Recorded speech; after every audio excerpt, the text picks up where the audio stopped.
پھر اس کی صورت پر وہ بے باک حیا سے عاری اور گناہ آلود مسکراہٹ نمودار ہوئی جو اس کے لباس کی طرح اس کے پیشے کا اتحاد دیتی تھی۔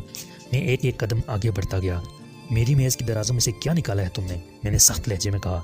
اس نے اچانک دونوں ہاتھ بڑھا کے مجھے دھکا دیا۔ میں لڑکھڑا کے پیچھے ہٹا اور سٹول سے ٹکرا کے نیچے گرا۔ اس عورت نے جست لگا کر مجھ پر سے گزر جانے کی کوشش کی۔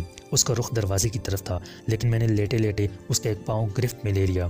میرے ہاتھ میں ایک زنانہ جوتا آیا، لیکن وہ خود منہ کے بل گر گئی۔ اس کی حلق سے ایسی زبردست چیخ برآمد ہوئی کہ میں حیران رہ گیا، مگر اسے اٹھنے کا موقع دیے بغیر میں اس پر جا پڑا۔